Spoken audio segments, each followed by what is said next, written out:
जैसा कि आप सभी लोगों को पता है कि 7 अगस्त 1990 को मंडल कमीशन लागू करने की घोषणा तत्कालीन प्रधानमंत्री बीपी सिंह के द्वारा की गई।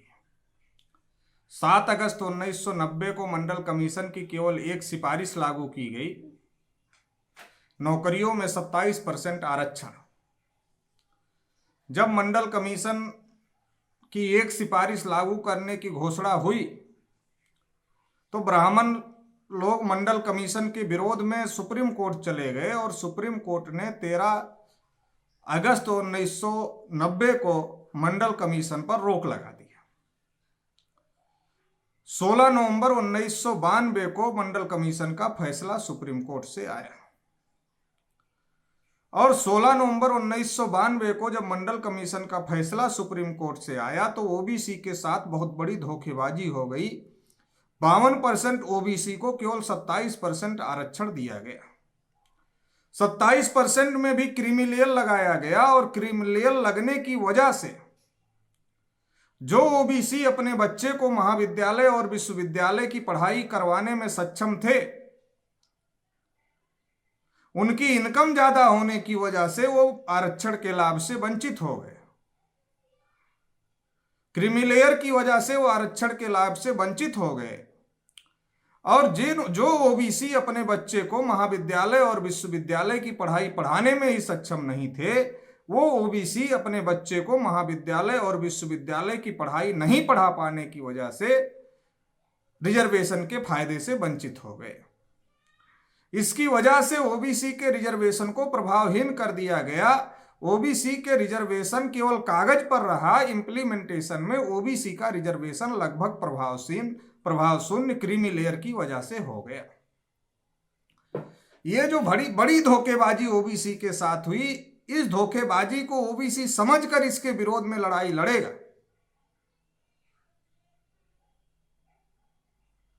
तो इससे नुकसान ब्राह्मणों का होगा, क्योंकि ओबीसी के हक अधिकार पर ब्राह्मणों ने कब्जा किया हुआ है, ओबीसी के हिस्से की नौकरियों पर ब्राह्मणों ने कब्जा किया हुआ है। इसलिए ब्राह्मणों ने सोचा कि अगर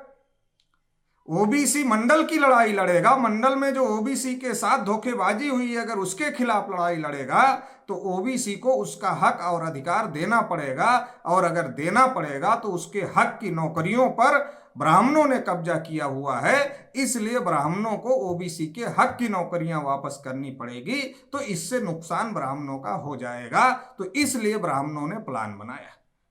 आरएसएस, विश्व हिंदू परिषद, बजरंग दल, भारतीय जनता पार्टी,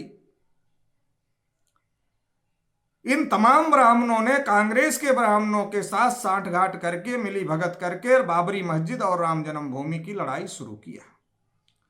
और राम जन्मभूमि के नाम पर पिछड़े वर्ग के लोगों को गुमराह करने का काम किया, पिछड़े वर्ग के लोगों को मंडल की लड़ाई से काटने का काम किया और पिछड़े वर्ग के लोगों को कमंडल की लड़ाई में बड़े पैमाने पर शामिल करने का काम किया।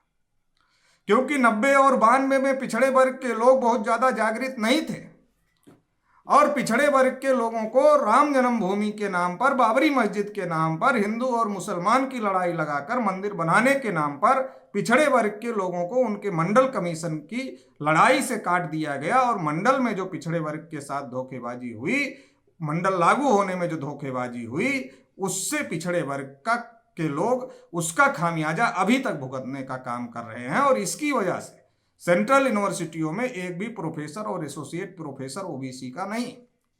और इसकी वजह से अभी भी 5.4% ही ओबीसी के लोग नौकरियों में हैं।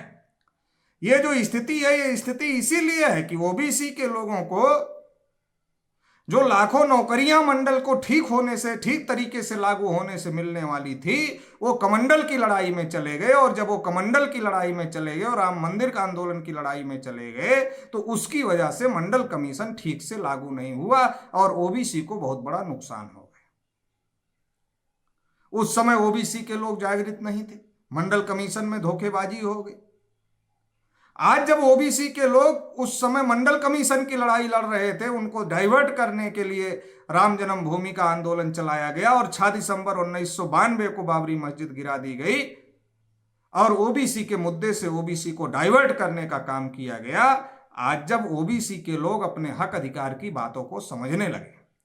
आज जब ओबीसी के लोग आरक्षण को समझने लगे हैं, आज जब ओबीसी के लोग अपनी जाति आधारित गिनती के लिए जागृत हो रहे हैं और लामबंद हो रहे हैं और लड़ाई लड़ने की कोशिश कर रहे हैं, अपने वो क्रीमी लेयर के षड्यंत्र को समझ गए हैं, उसको हटाने के लिए मांग कर रहे हैं, वो संख्या के अनुपात में रिजर्वेशन की मांग कर रहे हैं, निजी क्षेत्रों में आरक्षण की मांग कर रहे हैं, न्यायपालिका में आरक्षण की मांग कर रहे हैं, नीट में आरक्षण की मांग कर रहे हैं, उच्च शिक्षा व्यावसायिक शिक्षा में आरक्षण की लड़ाई लड़ रहे हैं, जब पिछड़े वर्ग के लोग अपने हक अधिकार के प्रति जागृत हो गए हैं, लामबंद हो रहे हैं और एक लड़ाई शुरू कर रहे हैं, एक लड़ाई लड़ रहे हैं, तो ऐसे समय में नरेंद्र मोदी को पिछड़े वर्ग के प्रधानमंत्री के तौर पर आरएसएस बीजेपी के लोगों ने आगे किया और आरएसएस बीजेपी के लोगों ने नरेंद्र मोदी को ओबीसी के तौर पर हाईलाइट किया और ओबीसी का सारा सत्यानाश कराने का कार्यक्रम नरेंद्र मोदी के माध्यम से आरएसएस और बीजेपी के लोग कर रहे हैं। नरेंद्र मोदी ने जानवरों की गिनती का आदेश दिया, ओबीसी की गिनती नहीं किया। यूपीएससी की परीक्षा जो 314 ओबीसी के बच्चे पास किए थे, उनकी नियुक्ति को क्रीमी लेयर का रूल बदल करके रोक लगा दिया। ओबीसी के बच्चों की स्कॉलरशिप बंद कर दिया, ओबीसी को बजट में कोई हिस्सा नहीं दिया। तो ओबीसी का नाम लेकर के ओबीसी का सत्यानाश कर रहे हैं, मगर ओबीसी को यह बात समझ में आ रही और ओबीसी इसके विरोध में लगातार लामबंद हो रहा है। जब पिछड़े वर्ग के लोग अपने हक अधिकार के लिए अपने साथ की जा रही उनके साथ धोखेबाजी के विरोध में जब वो लामबंद हो रहे हैं हम लोग, तो पिछड़े वर्ग के लोगों को दोबारा राम मंदिर का झुंझुना पकड़ाने की कोशिश की जा रही है। एक तरफ पिछड़े वर्ग के लोगों को अधिकार वंचित किया जा रहा है, पिछड़े वर्ग का क्रीमी लेयर की वजह से रिजर्वेशन प्रभावहीन था, अभी रिजर्वेशन को पूरी तरीके से प्रभावहीन कर दिया गया है। लगातार निजीकरण हो रहा है और पब्लिक अंडरटेकिंग सेक्टर और गवर्नमेंट सेक्टर को औने पौने दामों पर पूंजीपतियों को लगातार बेचा जा रहा है और लगातार रिजर्वेशन को केवल कागज तक रखने की कोशिश की जा रही है। आज आउटसोर्सिंग के माध्यम से नियुक्तियां हो रही, आज एनजीओ के माध्यम से नियुक्तियां हो रही, आज एकल पद के नाम पर लोगों को रिजर्वेशन के लाभ से वंचित किया जा रहा है। आज तमाम प्रकार का हथकंडा अपनाकर, तमाम प्रकार के बहाने बनाकर, तमाम प्रकार के रास्ते निकालकर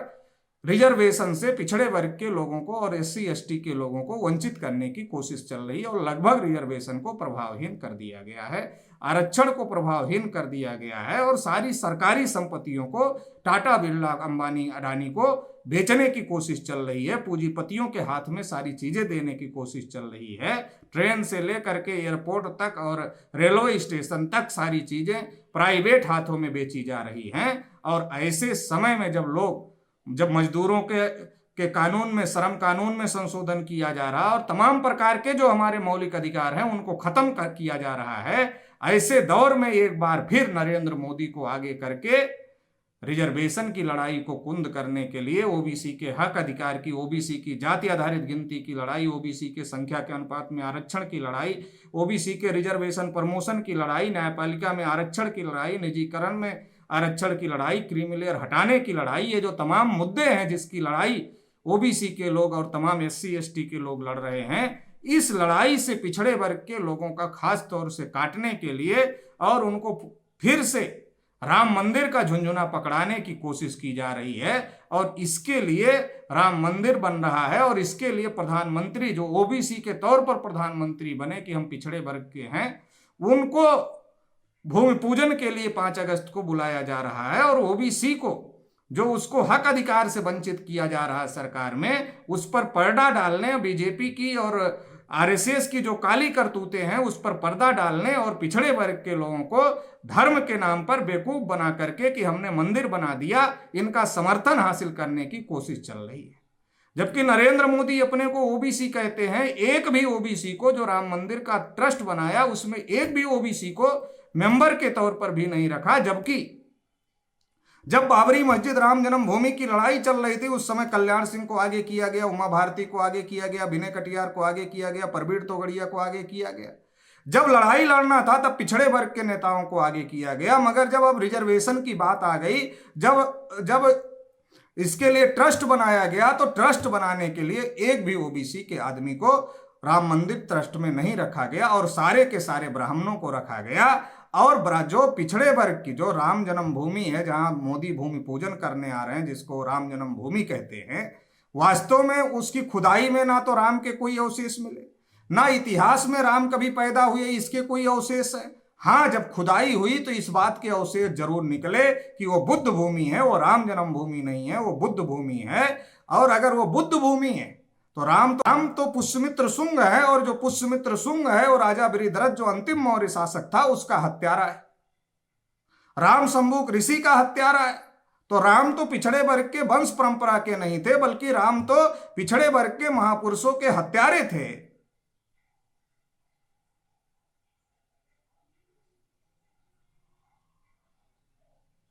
तो राम से पिछड़े वर्ग के लोगों को जोड़ने की कोशिश की जा रही है, जबकि वो राम की भूमि नहीं है, वो बुद्ध भूमि है। और बुद्ध जो थे वो पिछड़े वर्ग के थे, ओबीसी थे, किसान थे। तो अगर बुद्ध हमारे पुरखे थे, बुद्ध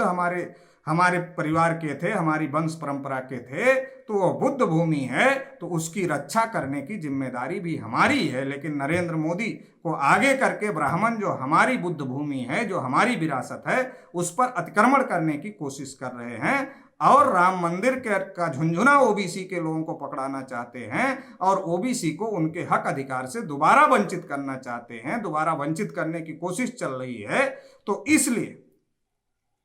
राष्ट्रीय पिछड़ा वर्ग मोर्चा आगामी 7 अगस्त से मंडल दिवस के अवसर पर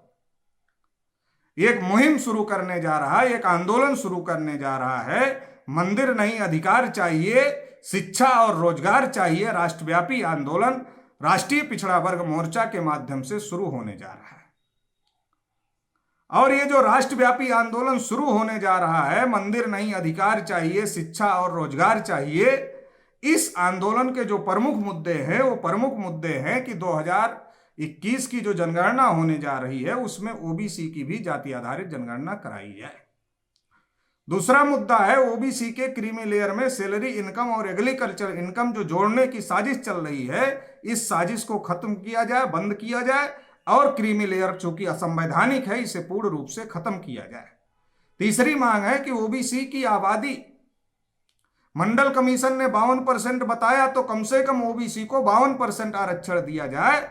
संख्या के अनुपात में, और गिनती होने के बाद में ओबीसी की जितनी संख्या आती है उसके अनुपात में ओबीसी को रिजर्वेशन लागू किया जाए। ओबीसी को प्रमोशन में भी आरक्षण दिया जाए, न्यायपालिका में ओबीसी को आरक्षण दिया जाए, निजी क्षेत्रों में ओबीसी को आरक्षण दिया जाए, नीट में ओबीसी को आरक्षण लागू किया जाए। ओबीसी की जो स्कॉलरशिप को नरेंद्र मोदी ने बंद कर दिया है उसको शुरू किया जाए। उच्च शिक्षा, व्यवसायिक शिक्षा, तकनीकी शिक्षा में ओबीसी को आरक्षण दिया जाए और इसको निःशुल्क किया जाए ओबीसी के लिए। ठेकेदारी उद्योगों, लघु उद्योगों, कुटीर उद्योगों के लाइसेंस तथा अन्य व्यवसायों के लाइसेंस में ओबीसी को आरक्षण दिया जाए तथा ओबीसी के लिए व्यवसायों को करने के लिए, उद्योगों को लगाने के लिए आर्थिक मदद तथा प्रशिक्षण की भी व्यवस्था किया जाए। क्योंकि आज भी 94% जमीनें ब्राह्मण और तत्सम ऊंची जातियों के पास में हैं, इसलिए ओबीसी को संख्या के अनुपात में भूमि आवंटन किया जाए। केंद्र एवं राज्य सरकारें ओबीसी के कल्याण के लिए समुचित बजट का प्राविधान करें। जैसे एससी एसटी के लिए सुरक्षा कानून है, उसी प्रकार से ओबीसी के ऊपर भी बड़े पैमाने पर जाति के आधार पर अन्याय अत्याचार हो रहा है, इसलिए ओबीसी के लिए भी सुरक्षा कानून बनाया जाए। आज तक रिजर्वेशन का इंप्लीमेंटेशन एक्ट नहीं बनाया गया, इसकी वजह से रिजर्वेशन पर अमल कम हो रहा है और रिजर्वेशन के नाम पर झगड़े ज्यादा हो रहे हैं, रिजर्वेशन पर अमल नहीं हो रहा है। तो इसलिए रिजर्वेशन इंप्लीमेंटेशन एक्ट भी बनाया जाए। पिछड़े वर्ग के कल्याण के लिए अलग से मंत्रालय बनाया जाए, समान शिक्षा नीति लागू किया जाए, प्राइमरी स्कूलों की गुणवत्ता में भी सुधार किया जाए, क्योंकि प्राइमरी स्कूलों में सबसे ज्यादा पिछड़े वर्ग के लोगों के बच्चे पढ़ते हैं सरकारी स्कूलों में, इसलिए सरकार जानबूझकर उसकी गुणवत्ता को खत्म कर दिया है। इसलिए उसकी गुणवत्ता पे सुधार किया जाए और एक समान शिक्षा नीति पूरे देश भर में लागू किया जाए। मंडल कमीशन की केवल 2 सिफारिशें अभी तक लागू हो पाई हैं, तो बाकी जो मंडल कमीशन की सिफारिशें हैं उसे लागू किया जाए। ओबीसी महापुरुषों का गौरवशाली इतिहास है जिसे लगातार दबाया जा रहा है, तो सिलेबस में ओबीसी महापुरुषों के गौरवशाली इतिहास को भी जगह दिया जाए, ओबीसी महापुरुषों के गौरवशाली इतिहास को भी पढ़ाया जाए। तमाम राज्य ऐसे हैं जहां ओबीसी को 27% रिजर्वेशन भी लागू नहीं किया गया है।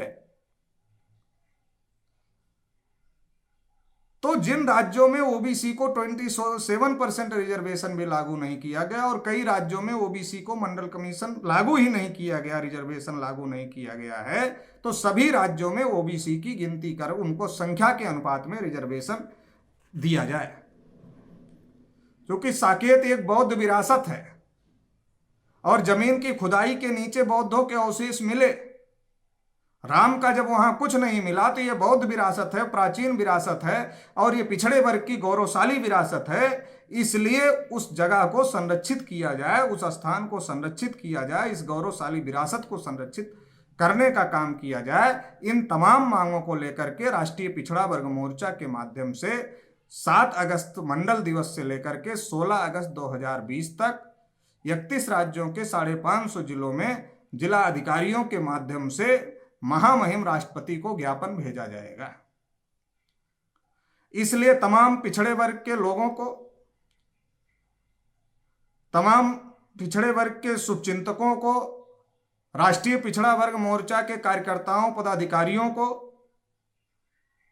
और तमाम पिछड़े वर्ग के शुभचिंतकों को ये आह्वान करना चाहते हैं कि ये जो लड़ाई 7 अगस्त से ये जो आंदोलन शुरू होने जा रहा है, इस आंदोलन में आप बड़ी संख्या में जुड़ जाएं और इसका प्रचार प्रसार सोशल मीडिया के माध्यम से, मीडिया के माध्यम से, स्टिकर, बैनर, पोस्टर, होर्डिंग्स के माध्यम से ज्यादा समाज में करें, जिससे समाज को जागृत किया जा सके और सरकार के ऊपर भी इन मांगों को मनवाने के लिए दबाव बनाया जा सके, ताकि आने वाले समय में ये आंदोलन सफल हो सके और ओबीसी को हमारा हक अधिकार मिल सके। इस लड़ाई में आप लोग साथ सहयोग करेंगे, ऐसी आशा उम्मीद के साथ आप सभी लोगों को बहुत बहुत आभार, बहुत बहुत धन्यवाद।